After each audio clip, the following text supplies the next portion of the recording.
오늘은 믿음 적음, 믿음이 적다 하는 주제로 살펴보는 세 번째 시간이고, 지금 읽은 마태복음 14장 22절에서 33절이 본문입니다. 근데 믿음과 관련된 주제를 살펴보면서 왠지 계속 반복해서 이 바람과 파도를 잠잠케 하신 사건을 살펴보는 것 같습니다.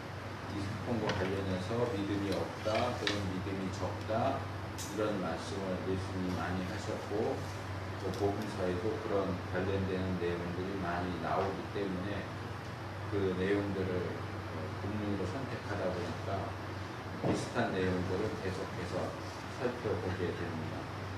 하지만 바람과 바다를 잠잠하게 하신 사건이 모두 다 똑같은 사건인 것은 아니고, 또 그때그때 조금씩 상황이 다르기도 하고요.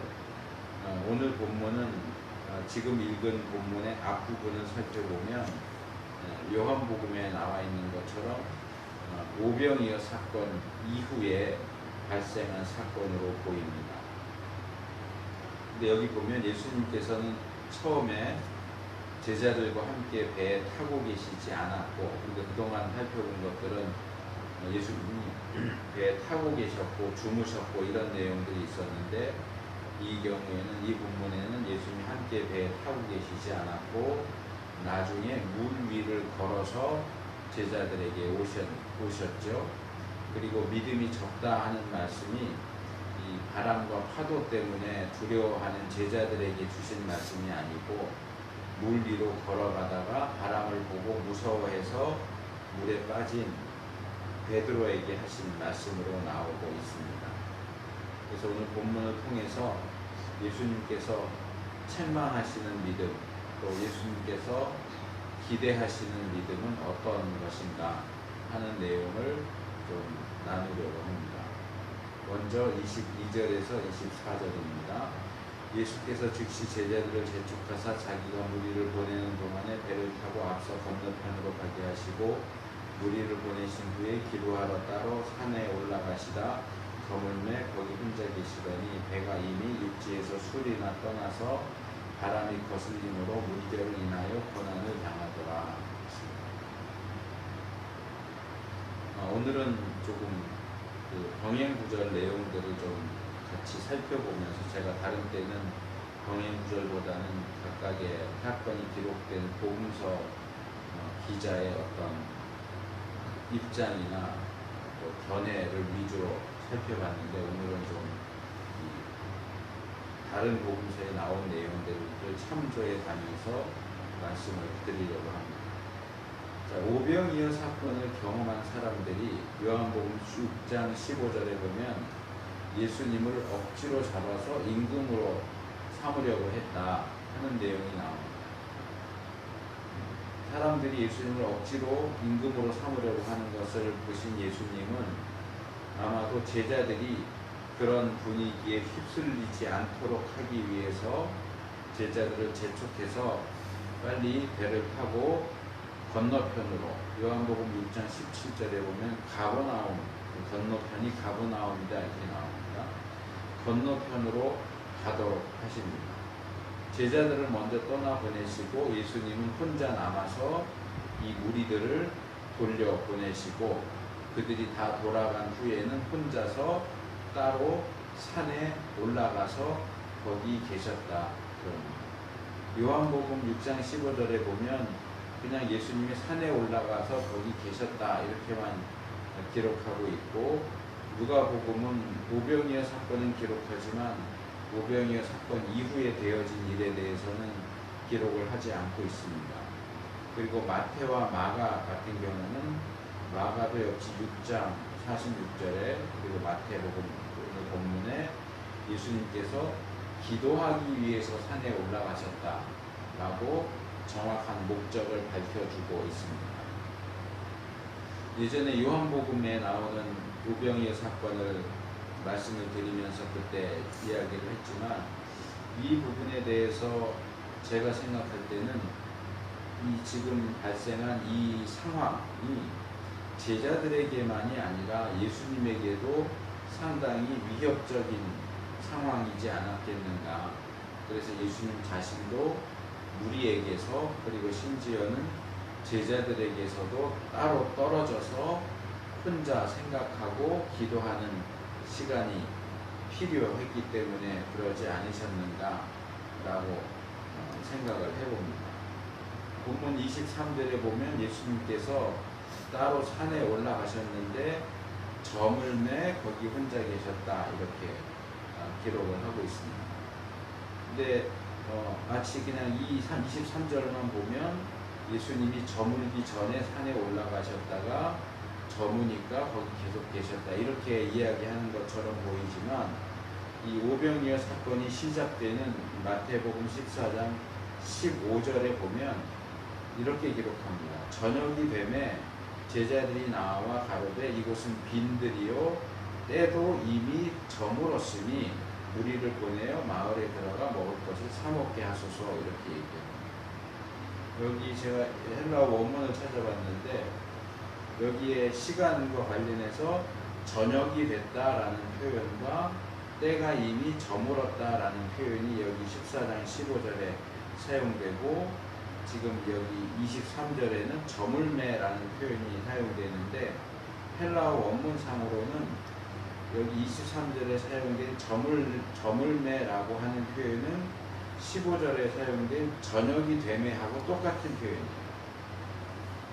거기 15절에 저물었다라는 표현은 다른 표현, 시간이 이미 늦었다 그런 뜻이고 저물매는 저녁이 됐다 그런 뜻이에요. 근데 같은 표현을 15절에서는 저녁이 됐다라고 표현하고 23절에서는 저물었다 이렇게 다르게 번역을 해놔서 이게 조금 혼동이 되는데 물론 중요한 건 아닌데 일단 저녁이 됐다. 그런데 이미 15절에 오병이어 사건이 시작되기 전에 이미 날이 저물었다라고 제자들이 이야기를 하고 있죠. 그러니까 오병이어 사건이 시작될 때 이미 해가 떨어지기 시작했고 꽤 많은 사람들이 떡과 물고기를 먹었고 그리고 먹은 다음에 예수님을 억지로 임금으로 삼으려고 그랬고 예수님이 제자들을 배에 태워서 건너편으로 보냈고 그리고 예수님 혼자서 무리들을 돌려보낸 후에 산에 올라갔는데 거기서 또 저물매 저녁이 됐다라는 얘기가 또 나오죠. 아마 저녁이 더 밤이 깊어졌다 아마 그런 의미로 사용하고 있는 게 아닐까 생각이 되고요. 이 부분에서 시간과 관련된 내용이 조금 나오는데 두 가지 표현이 오늘 본문에 나옵니다. 정확히 시간을 가리키는 건 하나지만 또 하나 또 시간이 얼마나 흘렀는가를 볼 수 있도록 우리를 도와주고 있는데 그것은 제자들이 타고 떠난 그 배가 이미 육지에서 수일이나 떠나 있었다라고 하는 겁니다. 그러니까 이동에 대한 얘기지만 이동하는 데는 시간이 걸리죠. 여기 수리라고 되어 있는데 리라고 번역된 단어는 스타디오스라고 하는 단어입니다. 이 스타디오스는 1 스타디오스가 185m 정도 됩니다. 200m 조금 못 되는 185m 정도에 해당되고 수라고 번역된 수리 그랬는데 수는 폴리스라는 단어로 많다는 뜻입니다. 그러니까 여러 스타디오스는 단수고 이제 복수가 되면 스타디아 이렇게 되는데 여러 스타디아를 갔다. 그랬으니까 최소한 2스타디아 이상 2스타디아면은 370m고요. 3스타디아면은 555m 정도 되죠. 그러니까 배를 타고 최소한 500m 이상 그 이상 얼만큼 더 될 수도 있겠죠. 여러 스타디아라고 그랬으니까 많은 스타디아라고 그랬으니까 10단위로 넘어갈 수도 있을 것 같아요. 그래서 최소로 봤을 때 최대는 얼마가 될지 모르지만 배를 타고 500m 이상을 항해해 갔다. 근데 이 같은 사건을 다루고 있는 요한복음 6장 19절에 보면 또 전혀 다른 얘기가 나와요. 뭐냐면 제자들이 노를 저어 10여리쯤 가다가 이렇게 얘기합니다. 여기 10여리쯤이라고 번역된 이 표현은 약 25에서 30 스타디아를 갔다 그 말이에요. 그러니까 25에서 30 스타디아면은 5에서 6km입니다. 이 숫자 차이가 너무 많이 나요. 마태는 550m, 최소한 550 정도를 갔다 그러는데 요한은 5에서 6km를 갔다고 이렇게 기록을 하고 있죠. 이렇게 복음서 사이에 뭐 이렇게 거리라든가 숫자라든가 이런 것들의 차이가 날 때 그럼 누가 맞는 거야? 마태가 맞는 거야? 요한이 맞는 거야? 이런 질문을 던지게 됩니다. 그런데 이 본문에 나와 있는 이 부분의 경우는 제가 볼 때는 크게 문제가 되지는 않는 것 같습니다. 숫자상으로는 차이가 많이 나죠. 3스타디아하고 25에서 30 스타디아면 거의 10배가 넘는 차이가 나잖아요. 그런데 제가 조금 전에 마태는 많은 스타디아를 갔다 그랬죠. 그러면서 최소한 3스타디아 이상일 것이다 그랬고요.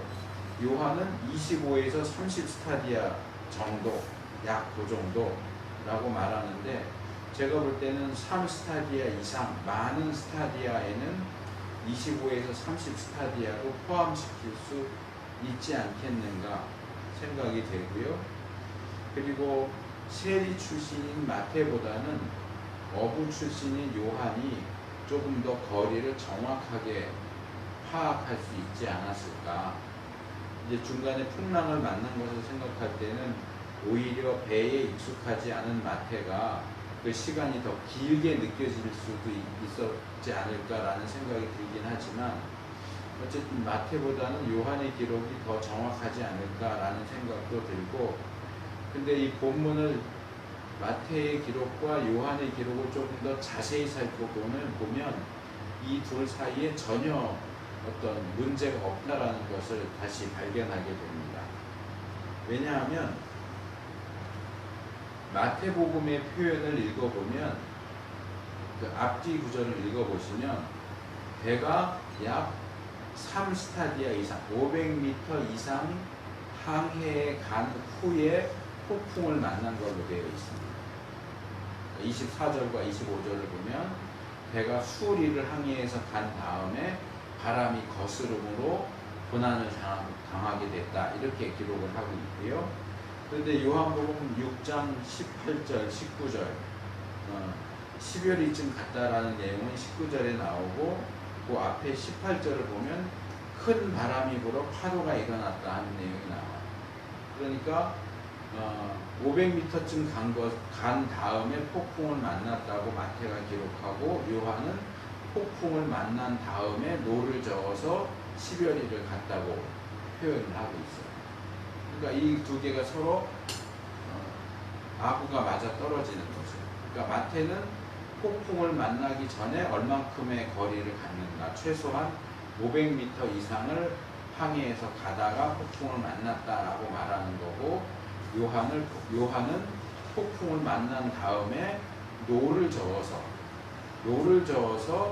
5에서 6km를 더 갔다라고 얘기를 하고 있는 거니까 숫자상의 차이가 난다고 해도 전혀 문제가 될 것이 없죠.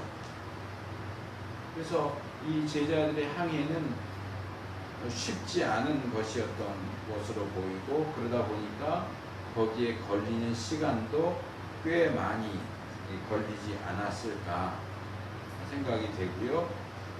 본문에 보면 제자들이 고난을 당했다라고 표현을 하고 있는데 여기 사용된 헬라어 단어를 보면 이 고문한다 그런 뜻이에요.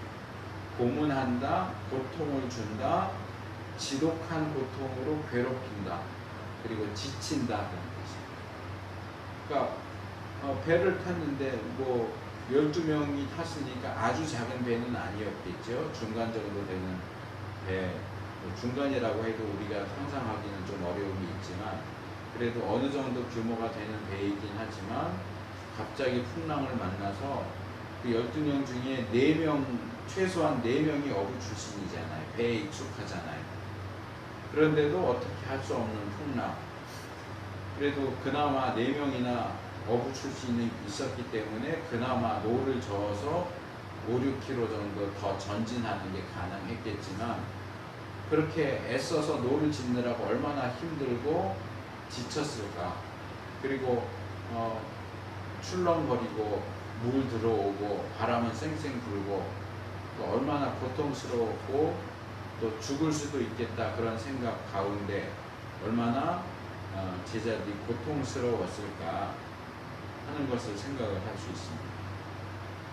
마태는 먼저 고난을 당했다. 우리 말에는 고난을 당했다가 뒤에 나오지만 헬라어 원문에는 고난을 당했다가 먼저 나오고 그 다음에 고난을 당할 수밖에 없는 이유로 바람이 거슬림으로 물결을 인하여 그렇게 됐다라고 얘기합니다.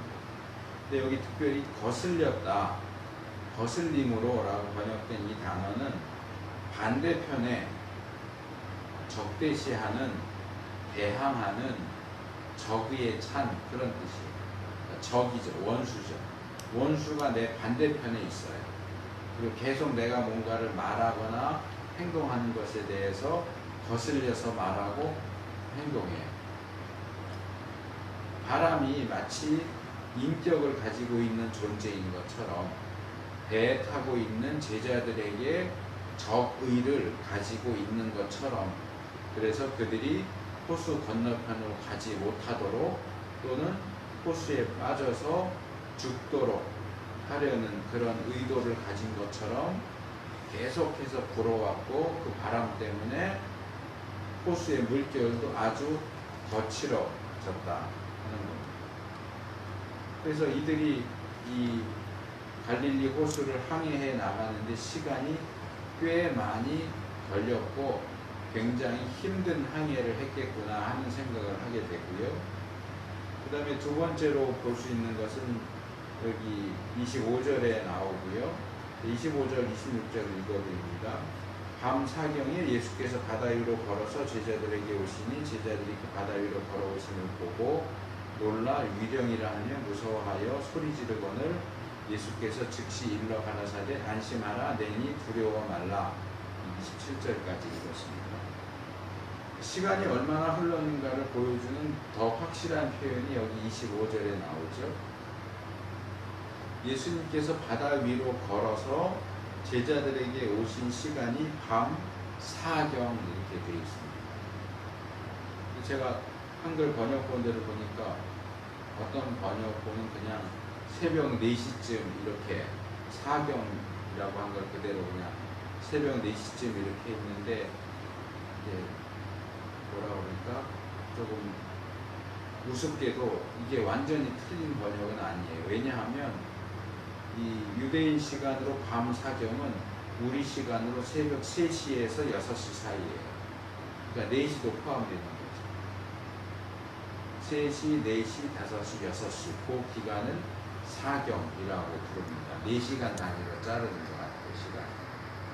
그러니까 전날 해가 저문 시간을 뭐 오후 한 5시에서 6시 정도, 보통 그 정도 해가 떨어지니까 그렇게 한다면 새벽 3시에서 6시라고 하면 이들이 배를 타고 항해한 게 아마 한 8시 정도부터 배를 타고 항해했다 이렇게 본다고 해도 한 6시간 이상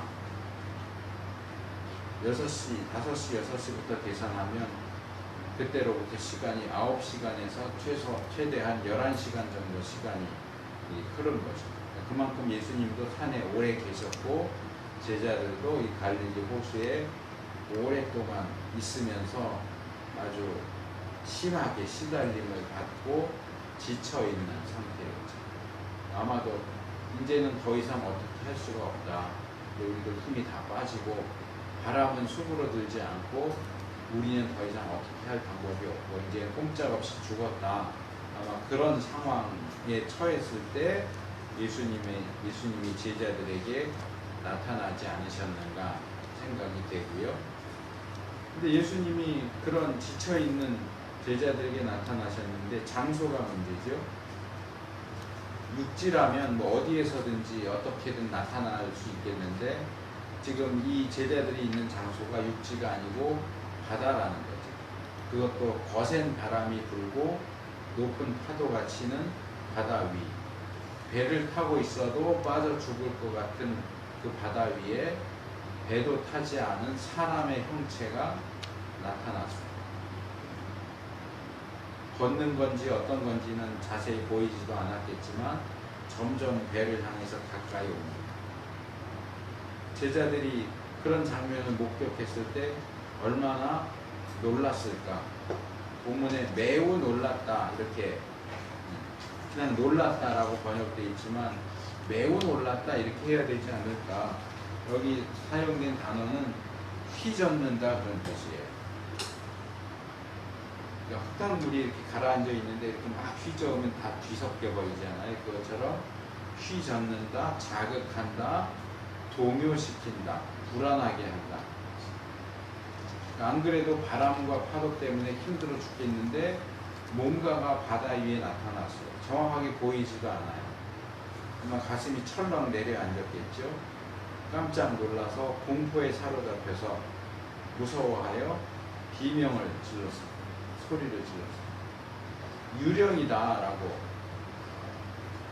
소리를 질렀다라고 되어 있는데 이 유령이라고 번역된 단어가 판타스마예요. 판타스마. 근데 가장 기본적인 의미는 뭔가가 나타났다. 출현, 모습. 여기서 환형, 유령, 귀신 이런 뜻도 이제 되는데 그래서 아마 유령이라고 번역을 했을 텐데 제가 볼 때는 개역 성경이 너무 차분하게 번역을 하고 있어요. 이런 상황에서는 아마 그냥 출현 그런 뜻을 더 강조해서 뭐가 나타났다. 저게 뭐야? 뭐 이 정도 이야기하지 않았을까. 무서워서 벌벌 떠는데 뭔가가 사람 같은 게 나타났는데 사람이 물 위를 걸을 일은 없고 뭔가 이상한 저게 나타났는데 저게 도대체 뭐야? 뭐가 나타났어? 하는 식으로 비명을 지르지 않았을까. 그런데 그런 제자들의 반응은 어떻게 보면 굉장히 자연스러운 것이라고 말할 수 있는데 거기에 대한 예수님의 반응이 조금 묘해요. 일단은 예수님께서 제자들이 그렇게 말하는 것에 대해서 즉시 대답하셨다 그럽니다. 여기 이 사건에서 예수님이 즉시 뭔가 하셨다는 표현이 두 번 나와요. 한 번은 제자들이 두려워하면서 유령이다 이럴 때 즉각적으로 즉시 대답하셨고 또 한 번은 베드로가 물에 빠져서 구해주세요 라고 할 때도 즉시 손을 내밀어서 잡아주셨다. 예수님이 굉장히 재빠르게 반응하고 계시는 모습을 보여줍니다. 아마 이 풍랑이는 바다 위에서 이 뒤집힐 것 같이 흔들리는 배에 탄 제자들이 너무 놀라서 잘못될까봐 염려하셔서 그랬는지 어쨌든 즉각적으로 대답을 하시는데 여기 제가 좀 묘하다라고 얘기하는 건 뭐냐 하면 우리 개역성경이 안심하라 라고 번역한 이 단어가 헬라어 원문으로 보면 전혀 안심하라는 뜻이 아니에요.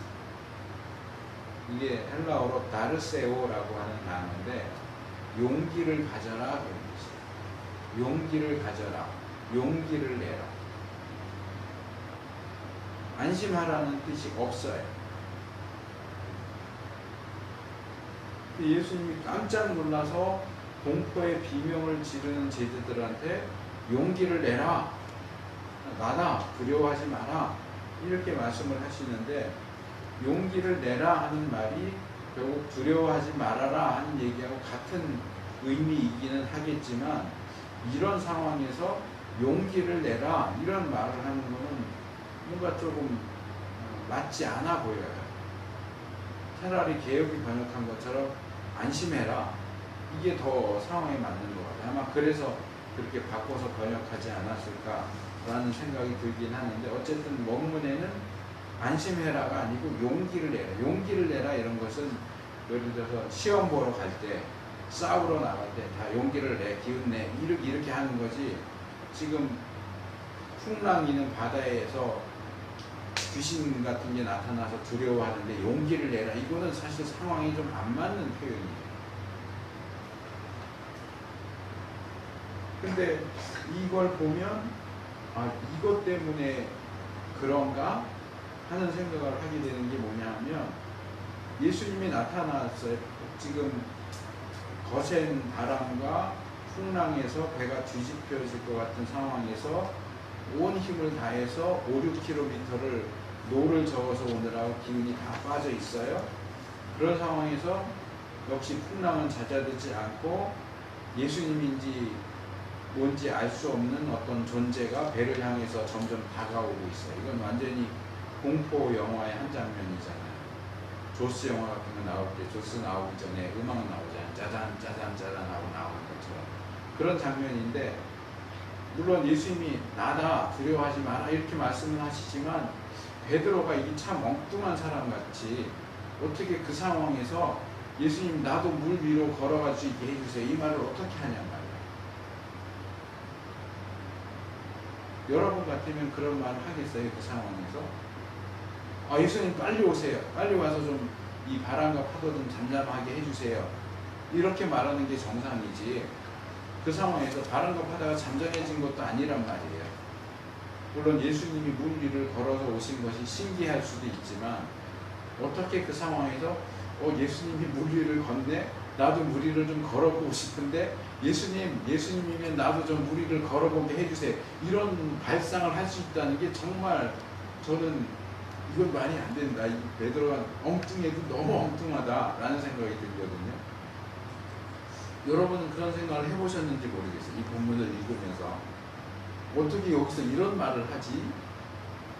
근데 제가 이 부분은 지금 이 안심하라가 아니고 용기를 내라라고 하는 단어다라고 할 때 연결이 되는 거예요. 좀 상황과 안 맞아 보이지만 예수님은 제자들한테 용기를 내라 이렇게 말씀을 하세요. 그러니까 제가 볼 땐 베드로, 이 엉뚱한 베드로가 예수님의 그 말씀을 듣고 정말 용기를 낸 것 같아요. 용기를 지나치게 냈어요. 그래서 예수님 맞으세요? 그러면 저도 좀 이 바다 위를 걸어서 예수님한테 갈 수 있게 해주세요 라고 정말 뜬금없어 보이는 얘기를 하는 거죠. 그러니까 이게 안심하라면은 안심하라에 대해서 저도 무리를 걷게 해주세요가 연결이 잘 안 되는데, 용기를 내라 이렇게 되면 저도 무리를 좀 걷게 해주세요라는 말이 조금 더 쉽게 연결이 되는 그런 느낌이 든다는 거죠.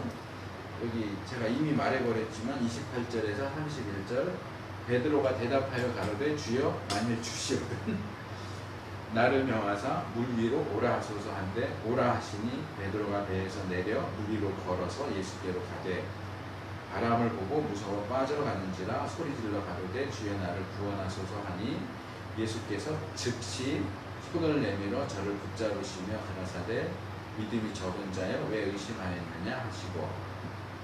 자, 이 상황에서 베드로가 정말 주님이 맞다면 나에게 물 위로 걸어서 나한테 와라 이렇게 명령해 주세요 라고 얘기를 하죠. 근데 어떻게 보면 제가 예수님 같으면 지금 베드로가 그 얘기하면 쟤 뭐야 쟤 무슨 소리 할지 모르니? 이럴 것 같아요. 야, 쓸데없는 소리 하지 마, 가만히 있어 이랬을 것 같은데 예수님은 아주 흔쾌히 그냥 한마디만 하세요. 오라. 그래 와봐. 그래 와봐. 그러니까 베드로는 또 지금 계속 바람 불고 파도 치고 있는데 또 배에서 내려와요. 배에서 물로 내려와서 걸어요. 물 위로 걸어서 예수님께로 한 걸음 두 걸음 걸어가기 시작해요. 사람이 어떻게 물 위를 걸어요? 물 위를 걸을 수 있는 이론이 있죠. 전에도 한번 말씀드렸던 것 같은데, 일단 왼발을 물 위로 디뎌요. 그리고 왼발이 물에 빠지기 전에 오른발을 디디는 거예요. 그리고 오른발이 빠지기 전에 다시 왼발을 디디면 걸을 수 있죠. 빠지기 전에 디딜 수 있느냐가 문제인데, 이건 순수 이론이고 실제로는 걸을 수가 없잖아요. 사람이 어떻게 물 위를 걸어요? 그런데 예수님은 물 위를 걷잖아요. 저도 예수님이 물 위를 걸었다 그럴 때 어떻게 걸어 이런 생각을 해본 적은 없어요. 왜냐하면 예수님이니까. 예수님이니까 당연히 물 위도 걸으실 수 있겠지라고 생각을 하는데, 제가 지난 주간에 이 말씀을 준비하면서 베드로가 물 위를 걸었다라는 구절을 보면서는 사람이 어떻게 물 위를 걸어? 이 생각이 들더라고요. 근데 물 위를 걸으실 수 있는 예수님이 자신의 능력으로 허락하셨잖아요. 와라, 걸어서 와라 라고 허락하셨고 명령하셨잖아요. 그러니까 예수님의 능력이 베드로까지도 물 위를 걸을 수 있도록 하지 않았겠느냐. 그러니까 베드로는 자신의 능력으로 물 위를 걸은 것이 아니라 예수님의 능력으로 물 위를 걸은 거죠. 그러니까 이 부분도 우리가 사실은 굉장히 중요한 부분이에요. 제가 이 부분은 따로 설교 내용으로 준비하지는 않았지만, 이 영어권에서는 이 물 위를 걷는다라는 표현이 상당히 중요한 표현으로 사용됩니다. 목회자들에게 또는 믿음을 강조하는 그리스도인들에게 너는 물 위를 걸을 수 있어, 할 수 있어, 얼마든지 물 위를 걸을 수 있어, 이런 식으로 강조하는 그런 것들이 많이 행해지고요. 그래서 거기에 반대해서 물 위를 걷는 것, 목회자들이 자꾸 스스로에게 나는 물 위를 걸을 수 있어 이렇게 하는 것은 좋지 않은 태도다, 올바르지 않은 태도다.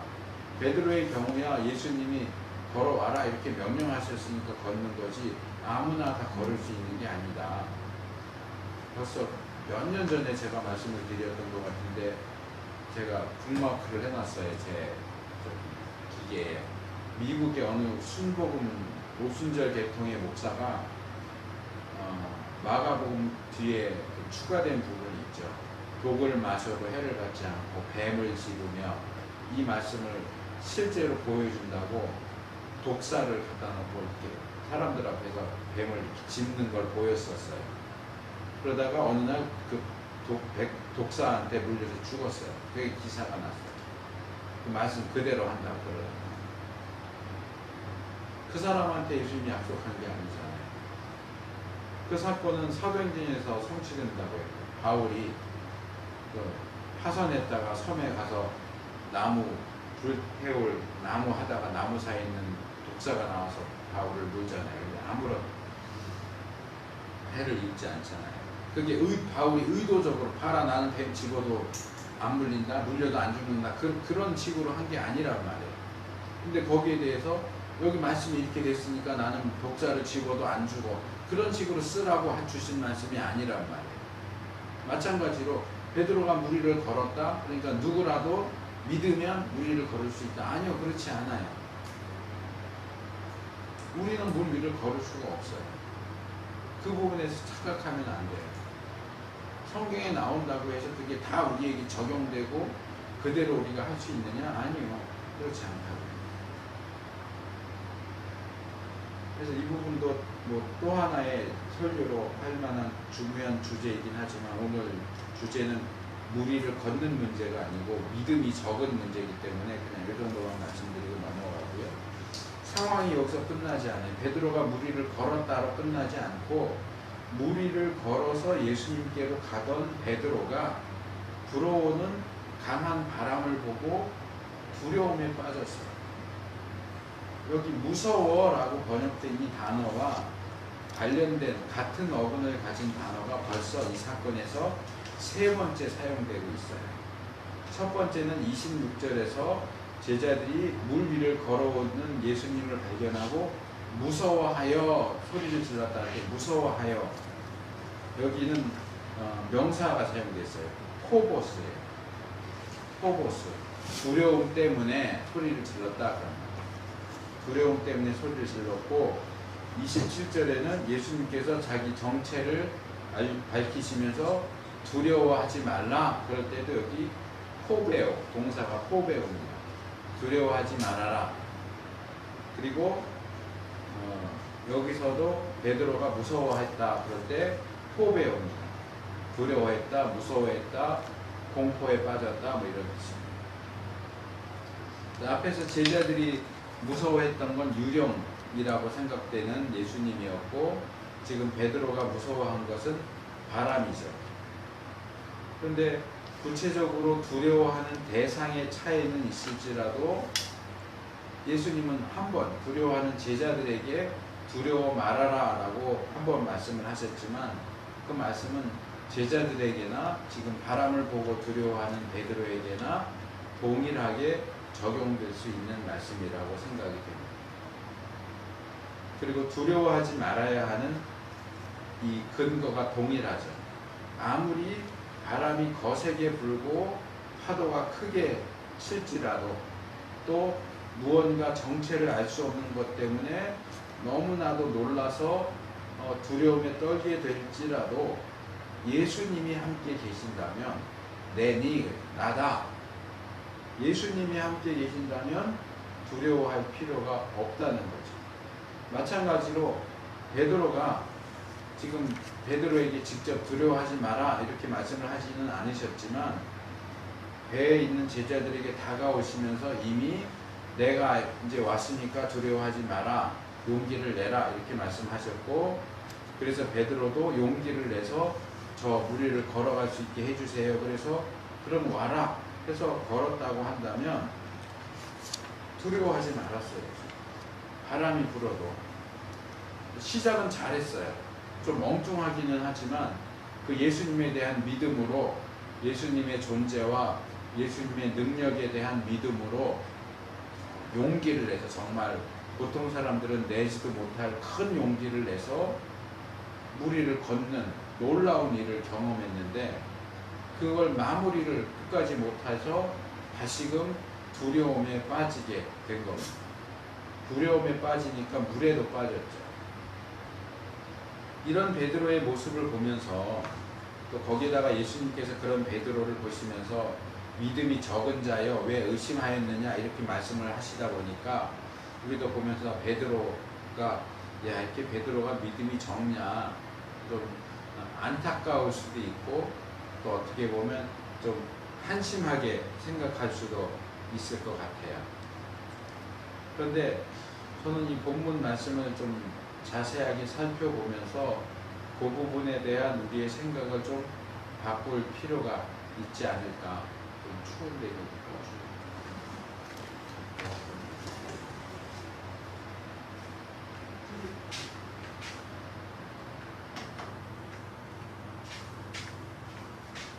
근데 제가 본문 말씀을 자세히 살펴보면 이라고 말을 했지만, 사실은 번역된 본문은 아무리 자세하게 살펴봐도 알 수가 없어요. 왜냐하면 우리 개역 성경이 헬라어 원문을 제대로 번역하지 않았기 때문에 그래요. 그래서 이 베드로의 두려움에 대해서 우리가 생각할 때 이게 단순하거나 간단한 문제는 아니다 하는 것을 좀 생각해 볼 필요가 있습니다. 왜냐하면 이 개역 성경은 여기서 단순하게 베드로가 바람을 보고 무서워했다라고 번역을 했지만, 여기 개역이 바람이라고 번역한 헬라어 원문은 그냥 바람이 아니에요. 이 바람이 아네모스라고 하는 거고요. 이제 바람을 그랬으니까 목적격으로 사용해서 아네몬인데, 그냥 아네몬 이렇게 안 돼 있고 아네몬 이스퀴론 이렇게 돼 있어요. 이스퀴론은 강하다, 능력이 있다 그런 뜻이에요. 그러니까 그냥 바람이 아니고 강한 바람을 본 거예요. 그러니까 그게 어떤 뭐 돌풍 같은 회오리 바람일 수도 있었고, 보통 바람은 아니에요. 앞에서 바람이 제자들을 향해 대해서 적의를 가진 것처럼 보이는 바람이 불어왔고, 거슬려서 바람이 불어왔고 파도가 쳤다 그럴 때도, 그때는 그냥 바람이에요. 그냥 바람이 불어도 바람이 너무 세서 물결이 커지고 배가 뒤집혀지고 노를 젓느라고 너무 힘들었는데, 지금 베드로가 본 바람은 그냥 바람이 아니란 말이에요. 강력한 바람이에요. 지금까지 거의 9시간 넘게 경험한 어느 바람보다도 더 강력한 바람이었던 거예요. 왜 마태가 굳이 여기서 강력한 바람이라고 하는 표현을 썼을까라는 생각을 해봅니다. 앞에서는 그냥 바람 그랬는데 여기서도 그냥 바람 해도 되는데 왜 구태여 강력한 바람을 봤다라고 하고 있을까? 저는 마태가 이렇게 얘기하고 싶지 않았을까? 베드로가 두려움에 빠질 만한 충분한 이유가 있었어. 이 얘기를 하고 싶은 게 아니었을까라고 생각이 들어요. 베드로가 충분히 두려워할 만한 바람이에요. 이제까지 불어왔던 바람과는 전혀 달라요. 아주 강한 바람이에요. 예수님의 명령이 있기는 했지만 물 위를 아슬아슬하게 잔잔한 물 위를 걷는 게 아니잖아요. 바람 불고 파도가 치는 바다 위를 걸어가는 거잖아요. 얼마나 아슬아슬하게 걸었겠어요. 또 얼마나 조마조마한 마음으로 걸어갔겠어요. 그럼 베드로의 입장에서 생각을 해보자고요. 보통 바람이 아니고 베드로를 날려버릴 것 같은, 아니면 그 베드로를 물속에 처박아 버릴 것 같은 무지막지하게 강력한 바람이 갑자기 불어왔어요. 아마 땅을 디디고 서 있을지라도 그 정도의 바람이면 뭔가 꽉 붙잡고 매달리지 않으면 이거 내가 휩쓸려 날아가겠다 라고 싶을 정도로 그런 강한 바람이에요. 그런데 지금 베드로는 땅 위에 서 있는 것도 아니고요, 물 위에 서 있어요. 붙잡을 것도 없어요. 배에서도 떨어져 있고 예수님으로부터도 떨어져 있어요. 아무것도 붙잡을 게 없어요. 근데 자기를 향해서 불어오는 바람은 너무나 강력해요. 순간에 아차 했겠죠. 그 생각이 거기에 미치니까 두려움이 베드로의 마음을 사로잡아 버렸고, 베드로가 두려움에 사로잡혀 버리니까 그동안 물 위를 걸을 수 있었던 그의 두 다리가 더 이상 물을 디디고 서 있을 힘을 유지할 수가 없게 됐어요. 아마 갑작스럽게 그 크게 파도치는 바다에 쑥 하고 빠져들어간 거죠. 바람은 여전히 불고 더 거세게 불고 파도도 더 거세게 치고, 베드로가 이런 상황에서 뭘 할 수 있었을까? 아마 어떤 다른 생각도 할 틈이 없이 지금 예수님을 향해서 가고 있었으니까 예수님을 향해서 살려주세요, 도와주세요 하고 소리 질렀겠죠. 이런 상황 속에서는 베드로가 어부 출신이었다는 것도 아무 의미가 없어요. 아무런 도움이 안 돼요. 어부도 배 타고 일하는 어부지, 풍랑이는 바닷속에 혼자 가서 잠수부도 아니고 해녀도 아니고 무슨 수로 거기서 빠져나올 수 있겠어요. 베드로는 이 거센 풍랑이 있는 바다에 빠진 아무 힘 없는 연약한 존재에 불과합니다. 예수님께서는 이번에도 즉각적으로 반응하셔서, 즉시라고만 되어 있어서 베드로가 예수님 가까이까지 갔었는지, 아니면 예수님이 베드로의 말을 듣고 좀 떨어져 있는 베드로에게 가까이 다가가서 그러셨는지는 모르지만 손을 내밀어서 물에 빠져 있는 베드로를 물 위로 끌어올리십니다. 끌어올리시면서 한마디 하시죠. 믿음이 적은 자요, 왜 의심하였느냐.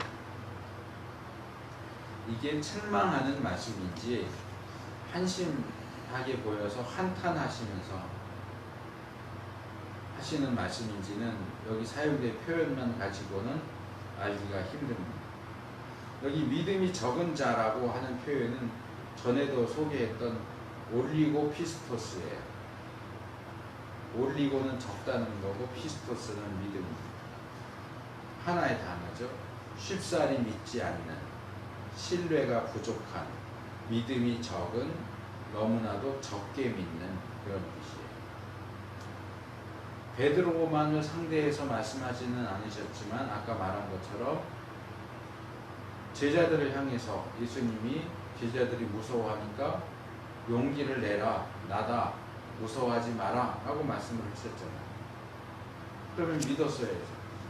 왜 베드로가 예수님을 믿었으니까 무리를 걸었던 거 아니에요? 예수님을 믿었으니까 무리로 걸어오라고 해주세요 라고 요구했던 거 아니에요? 그런데 순식간에 그의 믿음이 없어져 버렸어요. 너무 적은 것으로 쪼그라들어 버렸어요. 순간적으로 용기를 내서 물 위를 걸은 것까지는 좋았는데 강력한 바람이 불어오는 순간 예수님에 대한 믿음이 그 강력한 바람과 함께 사라져 버렸어요. 그의 시야에 보이던 예수님은 사라지고 이 강력한 바람만이 그의 시야에 가득했어요. 사실은 아무리 강력한 바람이 불어와도 예수님을 향해서 걸어갔으니까 당연히 베드로가 예수님을 바라보고 갔겠죠. 그러니까 예수님을 바라보고 있던 그 시선을 고정했어야 돼요. 고정하고 예수님만 바라보고 그냥 한 걸음 한 걸음 갔어야 돼요. 그런데 예수님에게 시선을 돌려서 뭐 사람이 바람을 볼 수는 없지만 너무 강한 바람이 휘잉하고 아마 소리도 엄청났겠죠.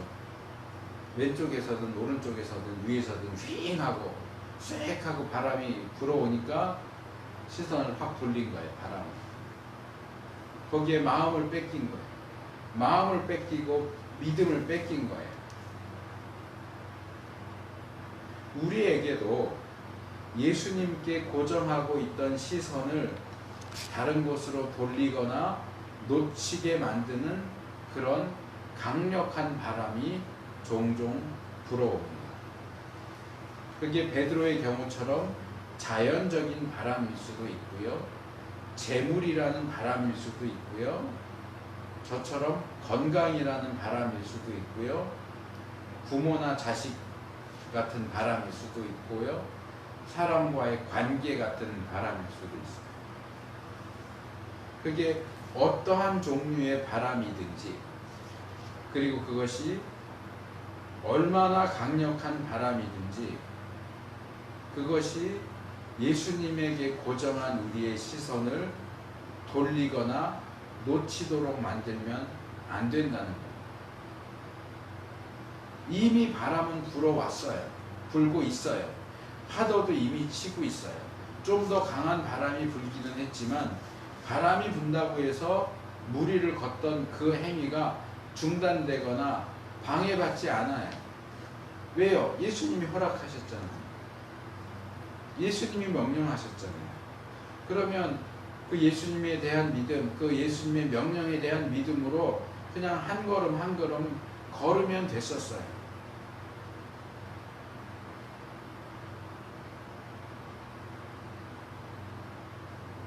그럴 때 우리의 시선을 예수님께로 고정할 수 있도록 도와주는 게 바로 믿음이라는 거죠. 우리에게 믿음이 많다면 또는 우리의 믿음이 강하다면 어떤 바람과 폭풍 속에서도 예수님을 바라보는 우리의 시선을 변함없이 유지할 수 있을 겁니다.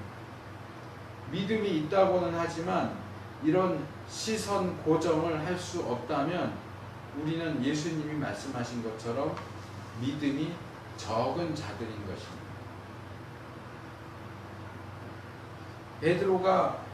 베드로의 믿음이 이렇게 적어진 것, 베드로의 믿음 적음은 그로하여금 의심하도록 만들었어요. 예수님이 왜 의심하느냐라고 말씀하셨는데 이 말씀은 믿음이 적다 하는 것과 의심, 믿음 적음은 곧 의심과 곧바로 연결된다는 사실을 보여줍니다. 제가 좀 찾아봤는데 신약에 의심하다라고 번역되는 단어가 최소한 4가지가 있어요. 단어를 다 설명할 수는 없는데 디아크리노, 디아로기스모스, 디아포레오라는 단어가 있고 여기에 사용된 단어는 디스타조라는 단어.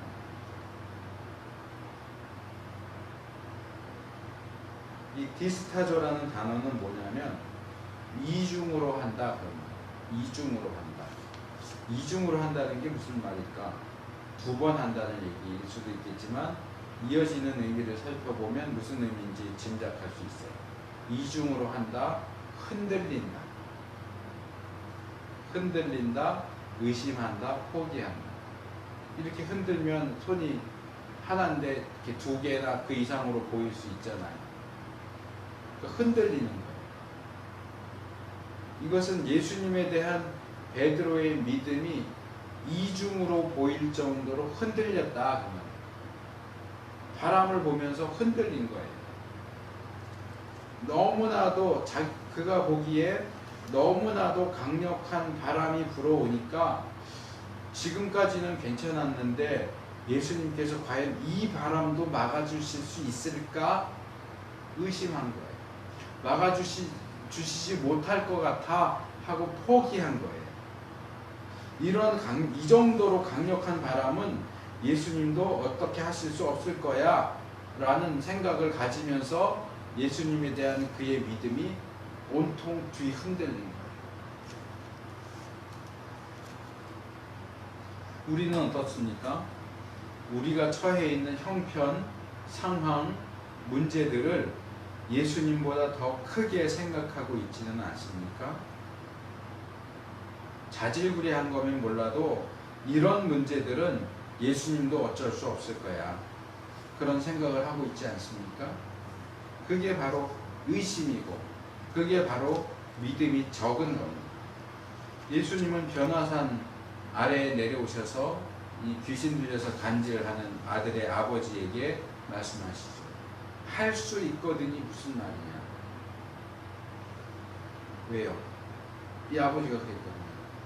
그러나 무엇이든지 할 수 있으시다면 좀 고쳐주세요. 도와주세요. 할 수 있다면. 할 수 있다면이 무슨 말이냐. 믿는 자에게는 능치 못함이 없다 말씀하시죠. 예수님을 굳게 믿는 자에게는 능치 못함이 없습니다.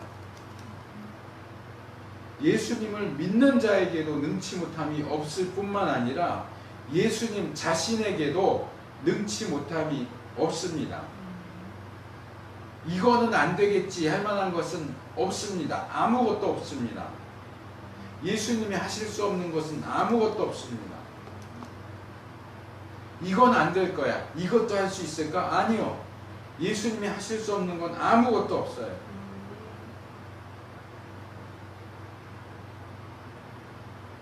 그런데 우리 자신도 모르는 사이에 예수님의 이 능치 못하심, 능치 못한 게 없으심, 예수님의 전능하심에 무슨 문제라도 생긴 것처럼 그분의 능력을 깎아내리고 있어요. 왜 의심하였느냐? 라는 이 예수님의 말씀은 표현은 그렇게 돼 있어서 너가 의심한 이유가 도대체 뭐냐? 무엇 때문에 의심했냐?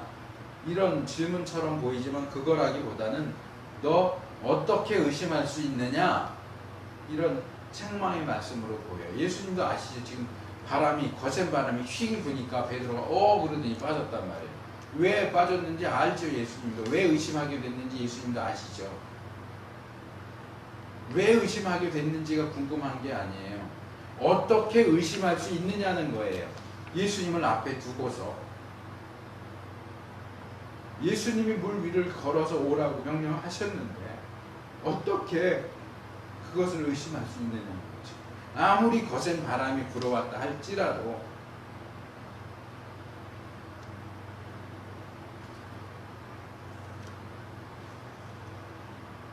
예수님이 명령하셨고 예수님이 허락하셨고 그 거센 바람이 불어도 예수님은 여전히 물 위에 서 계시잖아요. 그럼 어떤 바람이 불어와도 계속 걸어갈 수 있다고 믿어야 하지 않습니까?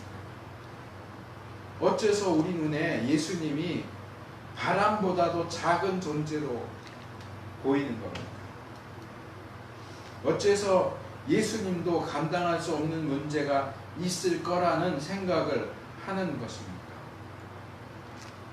어째서 우리의 예수님에 대한 믿음이 이렇게 작고 그리고 적은 것이 되어 버렸습니까?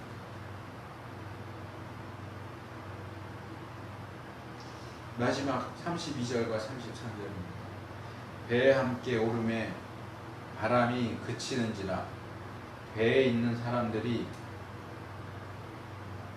예수께 절하며 가로되 진실로 하나님의 아들이로소이다 하더라.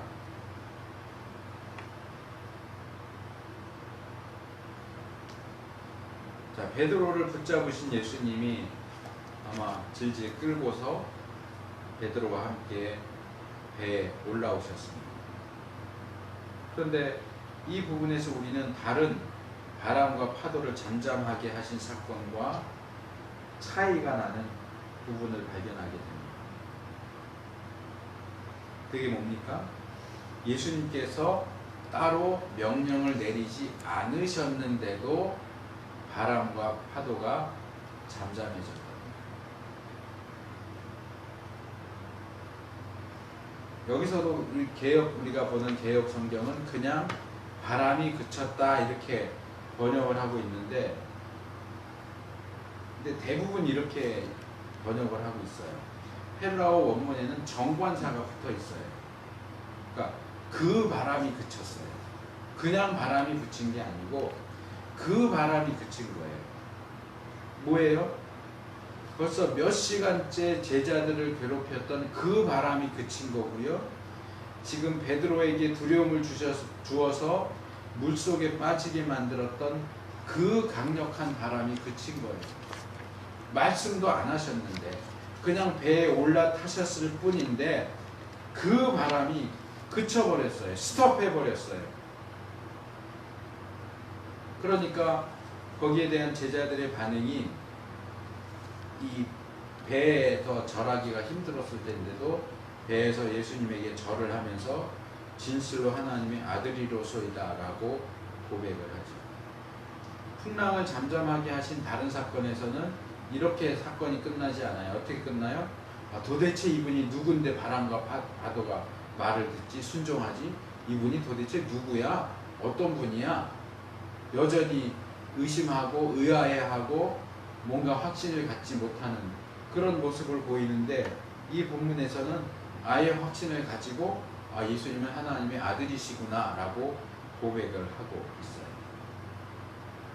이 부분에서 짧게 두 가지를 좀 더 볼 게 있는데, 하나는 이 하나님의 아들이라는 표현이에요. 예수님은 하나님의 아들이십니다 라고 하는 이 이야기는 하나님은 예수님의 아버지고 예수님은 하나님의 아들이다, 또 그런 뜻도 될 수 있지만 여기서의 의미는 예수님은 하나님이시다 그런 뜻이에요. 하나님의 아들이시군요 하는 얘기는 하나님이시군요 하는 얘기예요. 소의 새끼가 소고 사람의 자식이 사람이듯이 하나님의 아들은 하나님이에요. 마찬가지로 그들이 예수님께 절을 했다.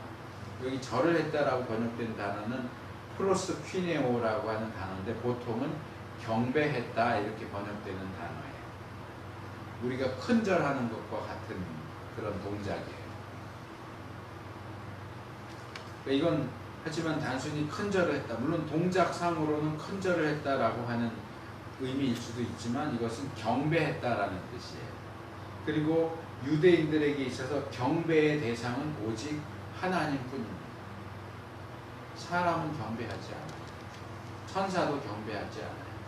그러니까 이 경배했다라는 표현과 하나님의 아들이십니다라는 것은 곧바로 예수님을 하나님으로 알게 되었다. 예수님이 하나님이라는 사실을 인정하고 고백하게 되었다. 이런 뜻이 되는 겁니다.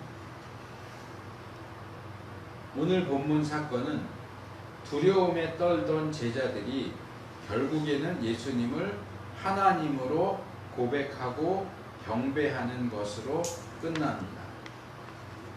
물론 그 와중에는 두려움과 공포, 죽음의 위협 그런 것들이 있었습니다. 그런데 그 모든 문제들이 예수님께서 함께 하심으로 해결됐습니다.